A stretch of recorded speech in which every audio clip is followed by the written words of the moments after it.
안녕하세요. 크립토TV입니다. 오늘은 최근 이슈를 알아본 뒤에 XRP 얘기로 넘어가 보도록 하겠습니다. 먼저 오늘 밤 중요한 매크로 발표를 앞두고 있죠. 바로 7월 CPI가 발표가 되는데요. 참고로 오늘 밤 발표부터는 보편 관세 10%가 적용이 된 수치라고 하고요.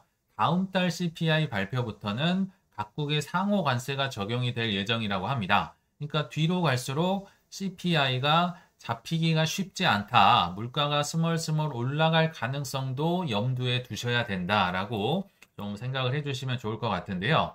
다 아시다시피 오늘 밤 9시 반에 미국의 7월 CPI 소비자 물가지수가 발표가 되고요. 이틀 뒤인 8월 14일 역시 밤 9시 반에 7월 PPI가 발표가 됩니다.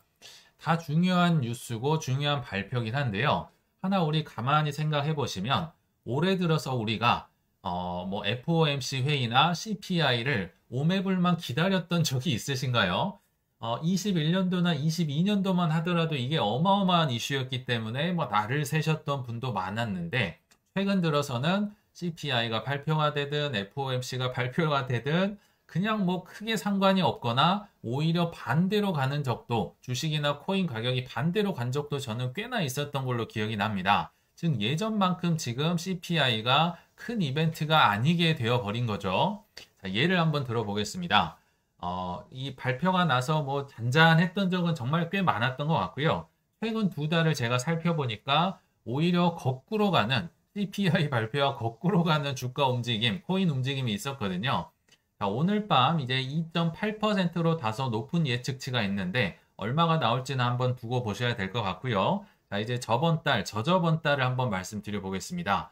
7월 15일자 예상을 2.6%로 했는데 실제 2.7% 물가가 예상보다 높게 나오면 어떤 겁니까? 7월 안 좋은 거잖아요. 7월은 안 좋아야 된다. 기억을 해주시고요. 또 6월 11일자에는 반대였습니다. 예상이 2.5%였는데 실제 더 낮게 나왔어요. 그러면 좋은 거잖아요. 물가가 떨어졌으니까. 자, 7월은 나빠야 되고 6월은 좋아야 된다. 요거 머릿속에 넣고 한번 이더리움 차트로 가보겠습니다. 비트코인보다 좀 더 다이나믹했기 때문에 제가 이더리움 차트를 가져왔는데요.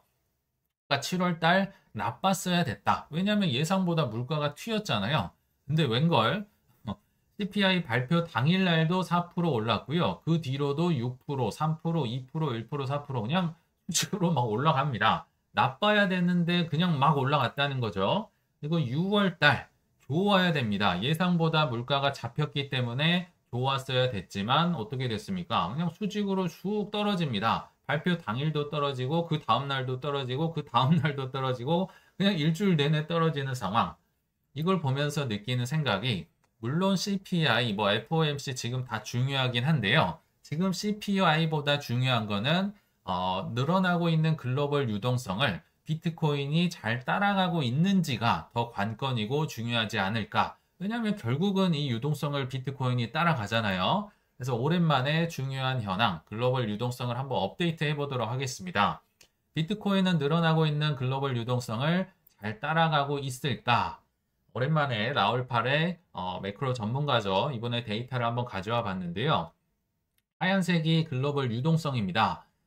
굉장히 막 45도로 올라가고 있죠. 그러다가 연말 돼서 한 11월, 12월 돼서 조금 글로벌 유동성이 꺾이는 걸로는 이제 매크로 통계가 잡히고는 있는데 그에 반해서 비트코인 초록색이 어떻게 가고 있나요? 올라가는 게 좀 처지는 느낌이죠. 참고로 비트코인은 이더리움에 가려서 그렇지 지금 계속 신고가를 돌파를 하고 있습니다. 12만 2천, 3천 막 돌파를 하고 나름 즐거워야 되는데요.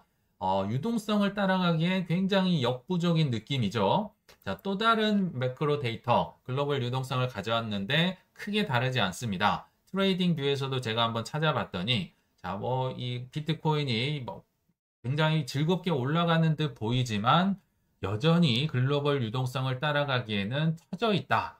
왜 이런 현상이 발생할까 한번 생각을 해봤는데요.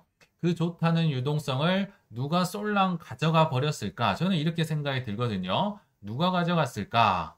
제가 생각할 때 범인은 바로 이분입니다. 이분, 지금 100배 가자, 이더리움 100배 가자를 외치고 계시죠? 이게 뭐 진짜 사진인지 모르겠는데요. 막 구렛나루랑 털이 어마무시하네요. 그리고 즐겁게 춤을 추고 있다. 이더리움은 넥스트 비트코인이다. 뭐 16,000달러 갈 것이다. 그러니까 이더리움 자체에도 돈이 들어가고 있지만 전 세계적인 이더리움 비축 기관들, 뭐 샤프링크나 비트마인이나 비트디지털이나 이 수많은 기관들로 돈이 많이 들어가고 있지 않나 이런 생각이 들더라고요. 그래서 7월부터는 유동성 흡입자는 비트가 아니라 스트래티지가 아니라 코인베이스가 아니라 이더리움이었다. 여기 이더리움이나 관련 기업이었다. 우리 뭐 언론을 통해서 이미 숱하게 접하신 것 같아요. 8월 6일자 기사였는데 월가 한 달 새 10조 원을 싹쓸이했다. 이더리움이 왜 오르고 있을까? 뭐 어려운 내용이 아닙니다. 그리고 최근 기사를 가져와 봤더니 이거 업데이트하는 것도 굉장히 어렵습니다. 조금만 방심하고 있으면 막 주말에도 엄청나게 사고 있죠. 특히나 비트마인이 이더리움을 무려 115만 개를 8월 11일자 기준으로 보유를 하고 있다고 합니다. 2위가 샤프링크인데요. 지난 주말에 한 뭐 2억 달러 넘게 샀다고 들은 것 같은데 거의 60만 개를 보유하고 있다. 근데 하나 참고를 하실 거는요. 샤프링크가 조금 먼저 이더리움 전략 비축을 먼저 시작을 했는데 지금은 자력으로 따라가기는 이제 어려워진 것 같아요. 왜냐면 비트마인이 워낙 뭐 톰리도 있고 피터틀도 있고 김승호 회장도 있고 여러 이제 마케팅이 커졌기 때문에 자력으로 샤프링크가 여기를 넘기는 좀 어려워지지 않았나. 뭐 인수합병을 뭐 이더머신이나 뭐 이런 기업이랑 한다든지 뭔가 큰 변수가 있지 않는 한 비트마인의 독주가 이 보유 기업 이 물량 순으로는 이어지지 않을까 생각이 들고요.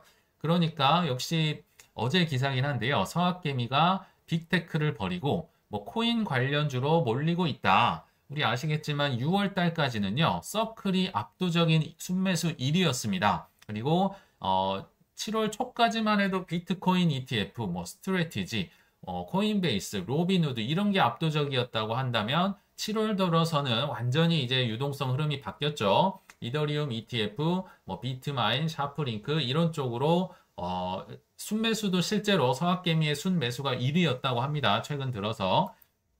그래서 흐름이 이렇게 바뀌고 있으니까 심기가 굉장히 불편한 분들이 계십니다. 바로 비트코인 맥시멀리스트가 이거 좀 불편하네 해서 한마디를 했다고 하죠. 샘슨 모어라는 비트코인 맥시멀리스트 중에 한 분이 이더리움 투자자들 결국은 비트코인으로 오게 될 것이다. 지금 이더리움이 좀 잘 나가고 있다고 하는데 이거 이더리움 가격 상승세 한풀 꺾일 수도 있다. 이거 장기적으로 이더리움을 원하는 사람은 없기 때문에 이들은 비트코인으로 돌아온다. 뭐 장기적으로 원하는 사람이 없다고 여기에 동의는 하지 않습니다만 좀 심기는 불편한 게 느껴지죠.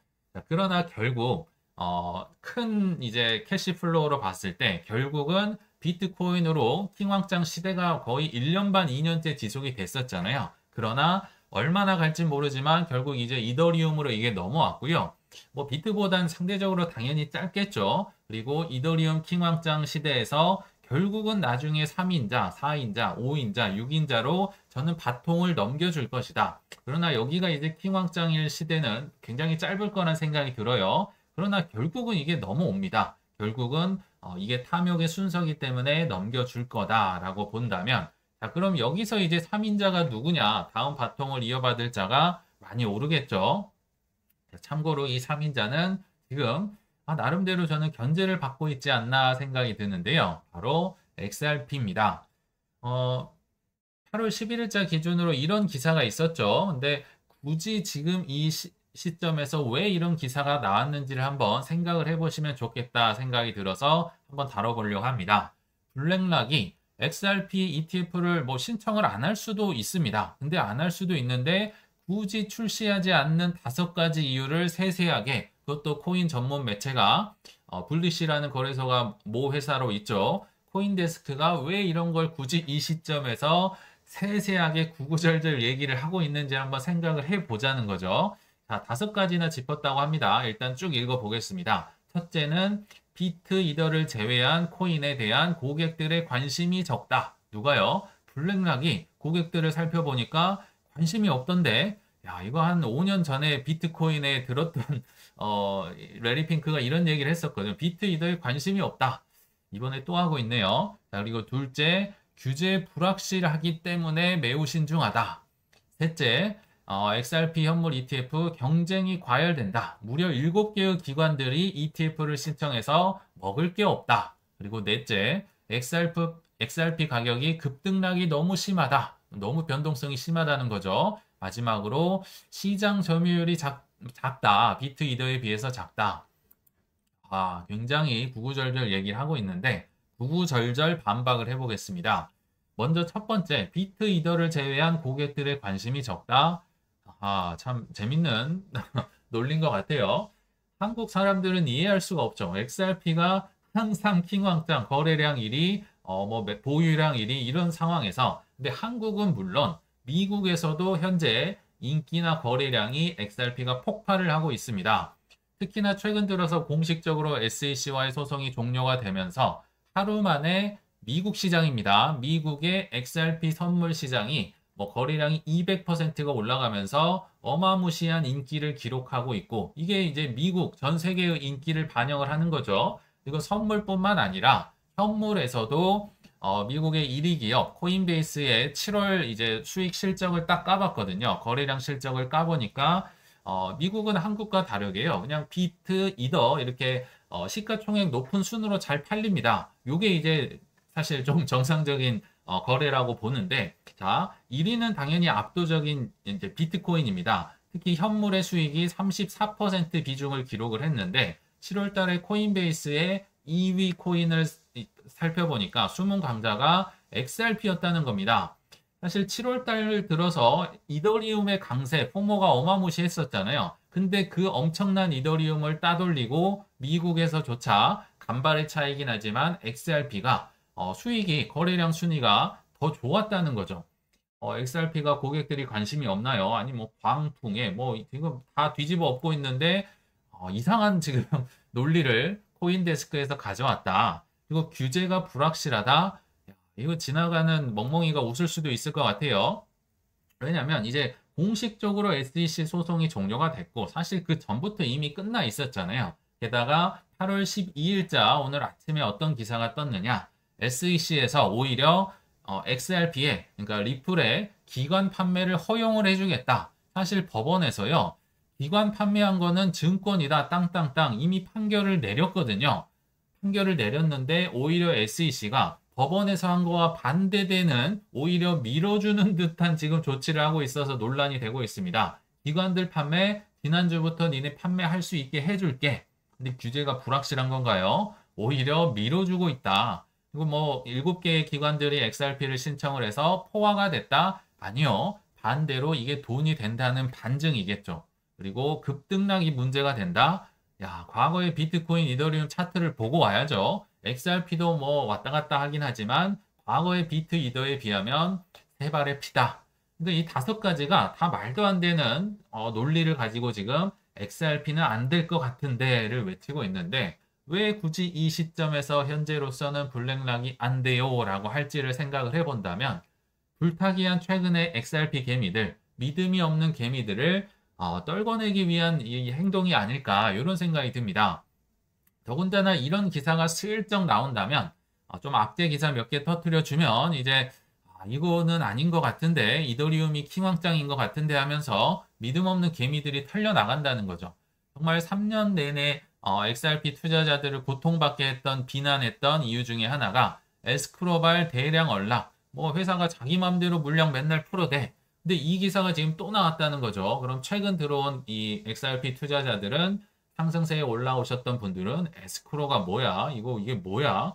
단기 약세를 띠고 있다. 대량의 토큰이 풀린다고 하면서 위축이 되고 있다. 매도 우려가 커지고 있다. 그러면 좀 털려나갈 수 있지 않을까요? 그리고 블랙락도 신청을 안 한다. 그리고 실제로 가격이 좀만 더 눌러진다면 좀 털리지 않을까 생각이 드는데 자, 이와 비슷한 기사 하나 우리 8월 9일자로 봤던 것 같습니다.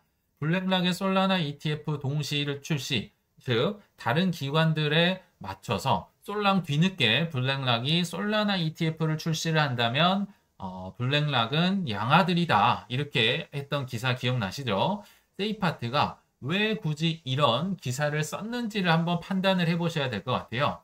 비트 이더를 제외한 뭐 솔라나 XRP 뭐 이런 것들을 묶은 뭐 인덱스 상품을 출시할 가능성이 있다라고도 얘기를 했는데 이렇게 얘기한 이유는 할 것 같으니까 XRP ETF 신청할 것 같으니까 솔라나 신청할 것 같으니까 혹은 단독으로는 안 하더라도 비트 이더 빼면 다음 영향력 있는 친구들이 뭡니까? XRP 아니면 솔라나잖아요.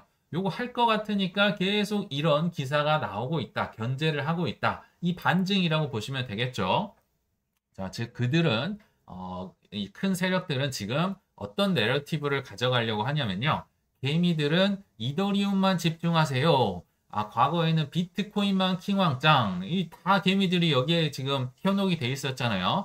지금은 이더리움만 쳐다봐. 다른 건 다 똥이야, 똥. XRP, 솔라나, 그 밑에 도지, 뭐 아발란체 안 올라. 그런 것들 안 올라. 그냥 똥이야. 이더리움만 니네들 사. 이런 내러티브를 갖고 있다고 생각이 드는데 결국은 이더리움 포모 머리 마케팅이 저는 결국은 끝날 거라고 보거든요. 제가 이더리움을 좋아하긴 하지만 이게 흐름입니다. 이더리움 포모 머리가 끝난 다음에는 이제 상대적으로 재미가 없었던 XRP나 솔라나가 또 뭐 송금의 뭐 대주자다, 뭐 솔라나가 싸고 빠르다, 온갖 우리 한 1년, 2년 전에 봤던 그 마케팅이 다시 치솟으면서 이 친구들이 올라갈 가능성이 높다. 이게 왜냐면 기관들이 돈을 버는 순서고 개미들의 탐욕을 이용하는 전형적인 굉장히 자연스러운 순서라고 보시면 좋을 것 같습니다. 아마 XRP 솔라나 마케팅 저는 나중에는 이더리움 못지않게 올라갈 거라 생각이 들거든요.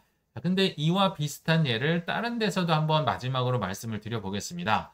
최근 들어서 전략 비축 얘기가 쏙 들어갔고요. 또 전략 비축을 담당하고 있는 백악관 담당자도 사퇴를 하고 떠나버렸습니다.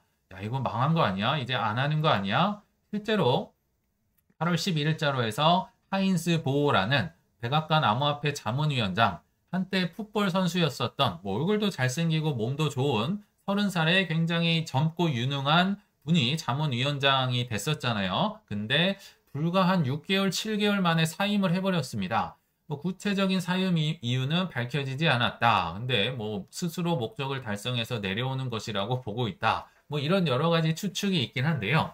참고로 이 하인스 보는요. 2014년부터 비트코인을 알고 투자를 했었다고 해요. 얼마나 투자했는지 모르겠지만 14년도에 이 투자를 했다고 하면 꽤나 공부를 많이 했겠죠. 그러니까 여기 젊은 사람이 여기까지 올라간 거겠죠. 자, 근데 이 사람은 자, 코인에 대한 공부가 어느 정도 끝난 것 같습니다. I love 코인이에요. 근데 공직에 임명이 되면서 알아보니까 이해상충 논란으로 갖고 있는 모든 코인은 털어냈다고 해요. 올 매도를 하고 이제 전략 비축에 정말 육성을 하고 뭐 굉장히 언론에서 얘기를 많이 했었잖아요. 뭐 금을 팔아서라도 사겠다. 뭔가 구체적인 방법이 있다. 온갖 이 머리를 굴려서 이 보고서도 쓰고 발표를 하고 했을 텐데 이분 입장에서 생각해 보면요. 이미 코인에 대한 공부가 끝났어요. 그리고 지금 상승을 코앞에 두고 있는 상황에서 뭔가 이유는 모르겠지만 뭐 트럼프의 지시가 있을 거라 보는데요.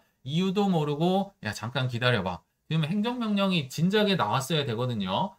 빠르면 5월 달에 뭐 스캇 베센트 재무장관을 통해서 전략 비축에 대한 구체적인 방안이 나와야 되는데 최근 보고서에서도 스리슬쩍 넘어가고 이거 이유도 모르고 자꾸 기다려. 내가 꼭두각시가 된 것 같고 나는 코인은 있지도 않고 근데 나는 젊고 혈기가 왕성하고 똑똑한데 자꾸 기다려 하니까 이분 입장에서 어떤 생각이 들까요? 나 안 해. 나 기업 갈래. 이분 민간으로 아마 돌아갈 거거든요. 이제는 안 한다. 이렇게 지금 떠나버린 상황으로 벌어졌다는 겁니다. 자, 상황이 이렇게 악화되니까 사람들의 폴리마켓에서 전략 비축에 대한 이 전략 비축은 미국의 정부의 전략 비축을 얘기하는 거예요. 안 되겠네 확률이 급상승을 합니다. 아까랑 비슷하죠. 우리 알트코인 ETF, 스테이킹 ETF 계속 뒤로 미뤄지고 하니까 안 되겠네, 못 빠지네. 요거랑 지금 비슷한 느낌이라는 거죠. 참고로 25년도에 미국에서 비트코인 전략 비축을 승인해 줄 가능성이요.